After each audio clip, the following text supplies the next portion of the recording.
Okay, I'm going to be talking about my watercolor paints.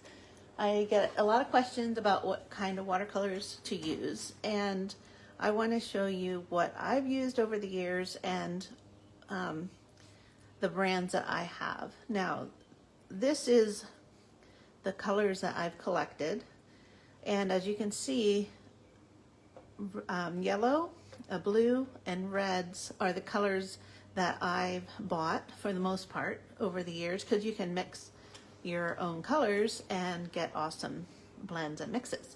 So one thing I would highly recommend if you're starting out, if you want to just find this set, it comes with I think 5 different colors, and I used the whole thing almost because these are great mixing colors. So this one is ultramarine deep, Indian yellow, and bright red. There's a Payne's gray and an orange, Chinese orange. I think that was it from that set. But those are a very inexpensive set, good quality. I don't think they're considered professional, but these are really great Selenier set. Highly recommend those for beginners. I also bought a couple different colors that were on sale. Yellow Lake, Rose, Opera Rose, and Raw Sienna. So those are the more inexpensive brands. Now, another brand that I also have used for kids is this Staedtler brand.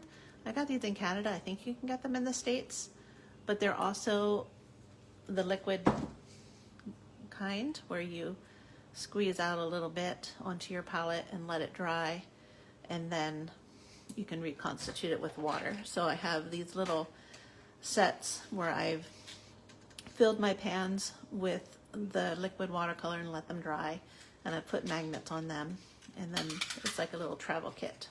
I have several of those that I've made over the years. Oh, here it is. Okay, okay, that's the other brand. Here's Core. This is another mixing set that you can buy that comes in a little box, and it's Core watercolors, and this one is Hansa Yellow Light and Ultramarine Blue. This one is Phthalo Blue, that's a green shade, so one leans warm and the other one leans cool. And this one is Pyro Red Light, and this is a pretty one, Quinacridone Magenta, and we have Permanent Alizarin Crimson. So again, you have your warm and your cool shades of red and blue, and they only have the Hansa yellow. And then this one is a burnt sienna. Great mixing set. It comes from Core. And I wanted to show you the other different ones that I have. Now this is moving on to more of a artist grade. This is called M. Graham, and these colors are so vibrant. This is my all-time favorite color, Quinacridone Rust. I don't think they make it anymore, but it is so pretty. And I think if you look on the back, you can see the pigment, the numbers of the color that it's in that makes this mix. But I need my glasses because I cannot see it. Okay, they're so tiny. So if you can look, see here, PO48, that's a pigment. And if I can remember correctly, this is where I forget what's what, but PO48, Quinacridone Orange is what that one is. And anyway, this one is Scarlet Pyro, and that one is the most vibrant orange color. And I don't have a lot of the secondary colors because I like to mix mine, but here we have our pigment, name of the pigment, and it's PO73, and it tells you what it's made out of, which is really cool. So this one here is maroon, Perylene Maroon, and again on the back it tells you PR179, that's the pigment. Okay, so moving on, those are M. Graham. Those are excellent colors, vibrant colors. And then I'll move on to this one is called Holbein. And these have the name of it here. It's a red, but it's rose madder and marine blue. Oh, it's such a beautiful color. And again, on the back, let's see if we can find it. Where does it say it? Pigment name, PB16. So tiny, but can you see it? That's what you're looking for when you're trying to figure out what pigment it is in your paint. So this one's rose madder, and let's find the pigment number right here. Pigment name PR83. So the R stands for red, and the B stands for blue. PB, pigment blue. And then this one's a brown. This is Van Dyke Brown. And again, pigment name NRB8. So the BR is the brown. And this one is Crimson Lake. And let's look here. PR177, 122, and PV19. So that's a mixture. It's not one pigment, it's more than one. So it's a red, two different color reds, and a violet. A PV is a violet. So that's a number. So that makes this one Crimson Lake. Okay, just a little bit on that color mixing. So those are my Holbein. So then we'll move on to another one I like is Winsor Newton. It's a professional grade watercolor. And this indigo color is probably one of my favorites. And if you look on the back, it tells you the pigment is in it. It's PB for blue, and I can hardly read it. I think it's 16, and PV19 and PB 15. So this is a mixture of 3 different pigments to get this indigo blue. So let's move on to Daniel Smith. That's the second favorite brand that I have. And again, you can get just blues and yellows and reds to make your mixes, which I do a lot. And I've been mixing my reds and these blues, but this is Prussian blue, Daniel Smith. And let's see on the back, it tells you light fastness is another thing you want to look for if you care about fading. So if it's light fast, that means it's not going to fade. Okay, this one is a pigment PB27. So this is a straight pigment, one color. Cobalt blue. And this one is PB28. So what did we say that was? PB27. And it tells you what it's made out of, the gum arabic solution. Okay, and this one is cobalt teal blue. And this one is PG50. So that means pigment green 50. And let's see, here we have a mixture. So perylene green is going to be obviously a mixture of different colors together. And let's see here, where is the number? Okay, PBK31. So that's a pigment green, no, pigment black, that's a black 31. Perylene green. And the sap green, PO48, quinacridone gold, Nico Azo yellow, PY150, Phalocyan green, PG7. Anyway, just so you know, this is how you can tell what pigments are in your paint. So this one is phthalo blue and Phalocyan PB16, and yeah. Okay, anyway, enough about that. So when you're picking your colors, you only need 3 colors to mix. It's a good idea to have either a gray or you can have a black. So Payne's gray, lunar black, titanium white, these are the ones that I like to use.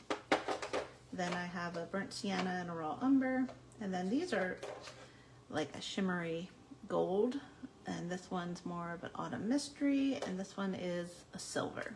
So if you like the shiny stuff, this is so pretty. Quinacridone Coral is PR209. I do swatch my colors so that you can see what they look like before you use them, and then you can also play around with mixing them and seeing how the different colors mix together. So I hope that helps in understanding watercolor paint. And then I'm just going to put this aside,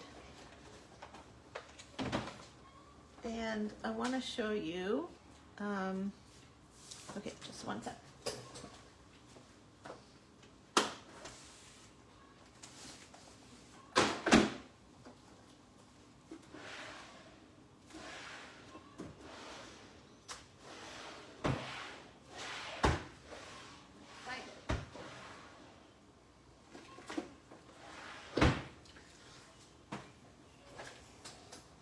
You can use washable Crayola.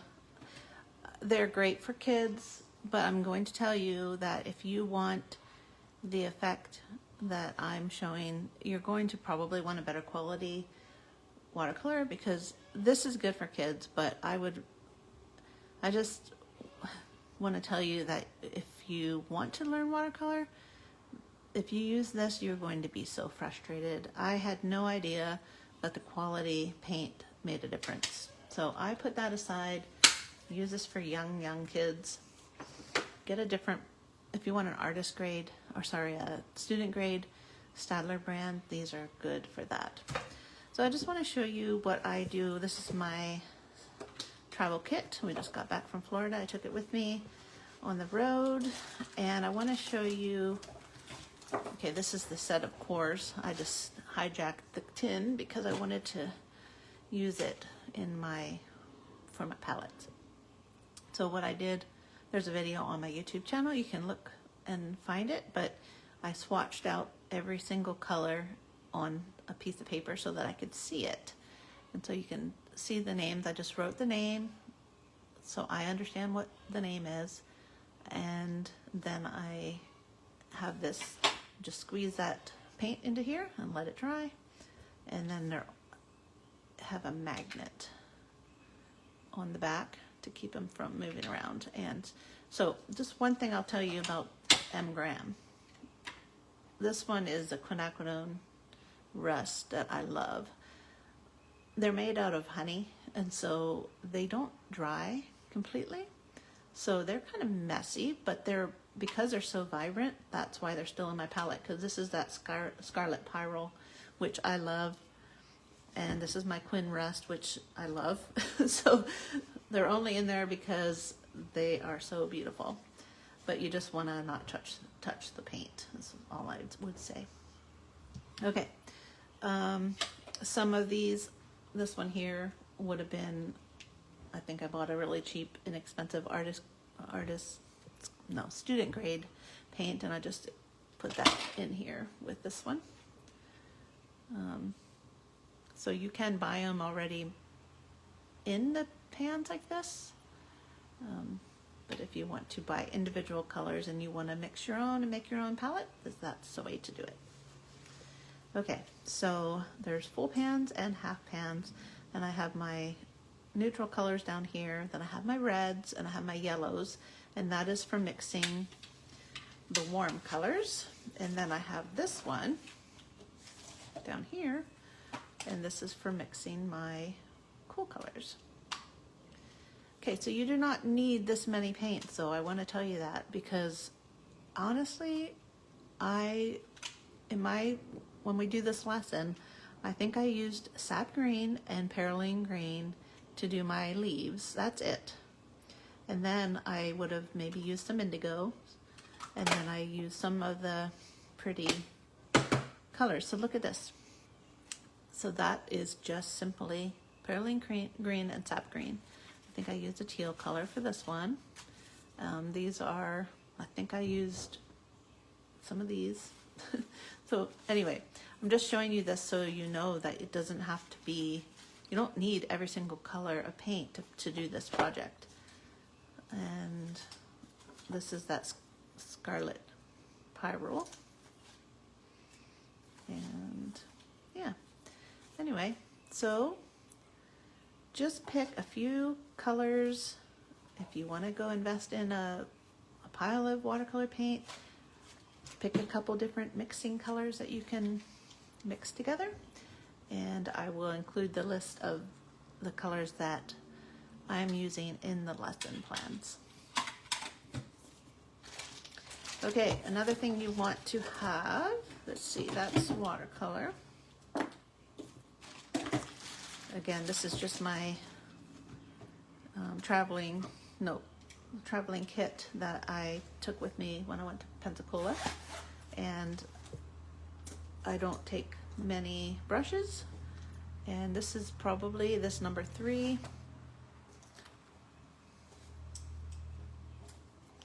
These are my favorite brushes. I use them all the time. This is a number 2 round, the number 3 round, and that's it. I mean, you could do a 4 round, whatever, but that's the kind of brushes that I like to use. And then you can have a very simple plastic palette, and I'm just going to set that aside. I'm going to show you that. Okay.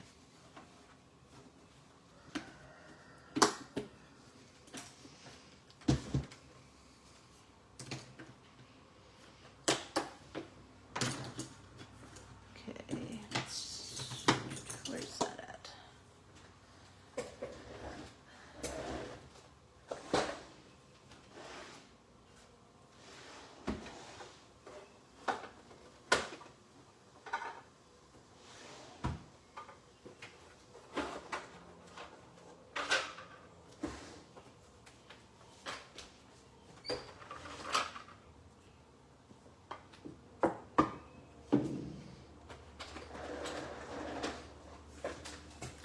Okay, I just wanted to show you this Koi watercolor.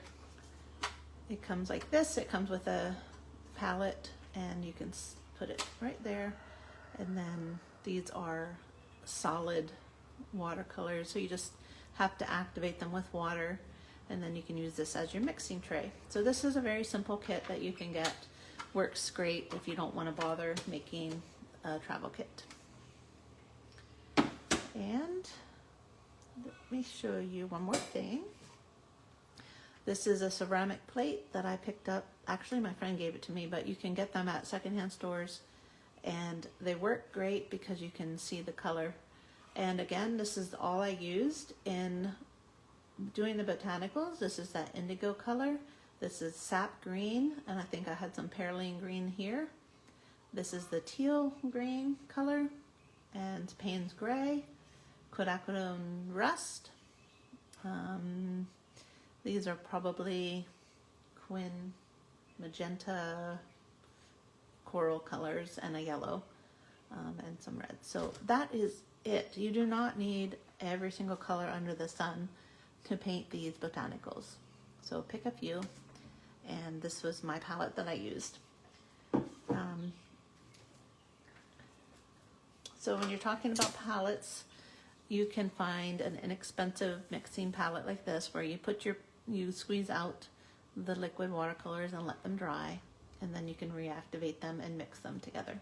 I haven't gotten into using this kind of palette, but you're welcome to try them. I mean, there's so many different options. I did this too, and I don't ever use it, so don't make it complicated. The more complicated that you make it, the less you will want to do it. Okay, so I'm just going to put that aside.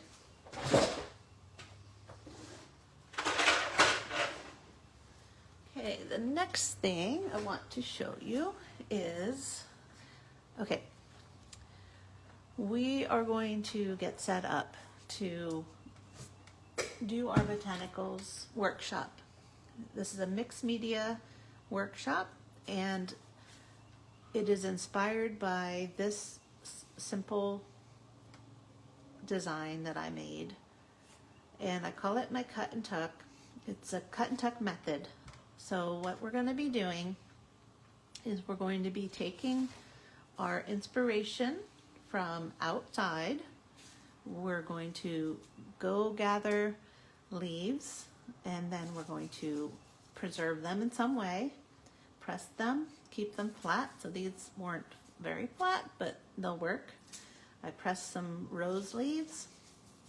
I'm going to show you how to do that. We're going to press them, and then we are going to glue our leaf into a notebook, which is right here. I'm going to show you how to do that. So I took this leaf and I used Mod Podge and a paintbrush, and I put a thin layer down to glue that down, and then I put a thin layer on top, and now I can look at that and I can practice drawing this leaf over and over again. I can do it in here, I can do it on another piece of paper, but this is our reference. Now we can go and look at it and we can practice drawing it. So here's an example of a strawberry leaf that I glued in my book, and then I drew it.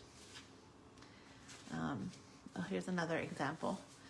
So we take our leaf and we glue it in, and then we draw it on something else, and you can even, I just cut them out and then I glued it in there as a reference. Now you can also use photos. So if you don't want to keep the leaf, or you don't have the leaf in your house, or you don't have the flower, you can take a picture of it and then print the picture and cut them out and use that to look at as well. So that's one option. Okay, so then I'm going to walk you through the different supplies that you need for this project. Okay, first of all, for the cut and tuck,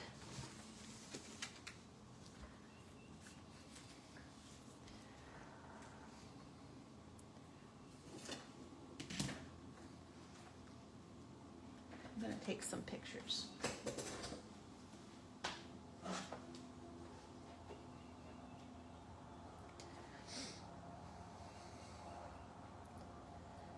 Okay, so we're going to need some kind of sketchbook to put our leaves in. Now this is the final project, but what I want you to be able to do is study a leaf and then draw them or paint them. So that is what we're doing, and then what we'll do is cut them out. So you need a sketchbook of some kind. It doesn't have to be homemade, but if you have a homemade one, you can have that. And then you need some watercolor paper. You can have, this is 100% cotton, Cotty paper. This is really nice and fun paper to work with. You can get that on Amazon. You can also just get the Canson variety. This one here is 11 by 15, and it works really good for this project. So you can make a ton of practice sheets right with that. Okay, then after that, you're going to need, let's see, this is my notebook that I saved. You're going to need some Mod Podge or some kind of a glue. A gel matte medium works as well. Okay, you need a paintbrush so that you can paint the glue down. That is for that part. You're also going to want a medium round brush. You can do a 3, a 4, a 2, maybe a couple different ones would work. That's what I use for painting my leaves. Another thing that I recommend if you have a chance to pick up is a Posca paint pen. This one is a 3M, a black. This one is a 3M, a white, and both of those are great for what we're doing.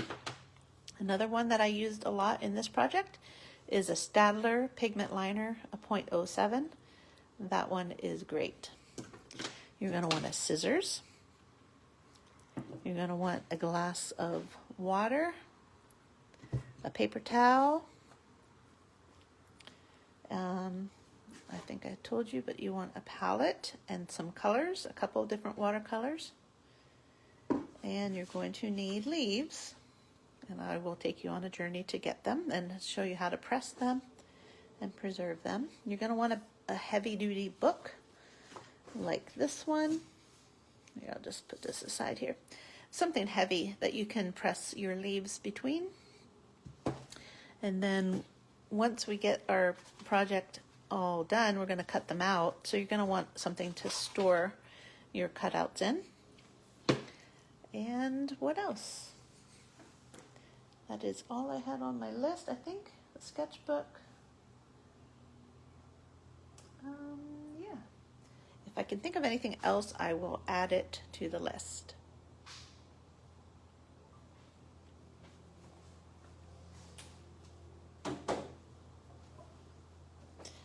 Okay, well, let's get started making some clusters and gathering inspiration by going outside and getting some leaves. And this is what we'll be working towards. Images that we're going to cut, and we're going to tuck them in with glue, with a gel matte medium is what I like to use. I would highly recommend that because that's what helps it all stick together. Okay, I'm going to sign off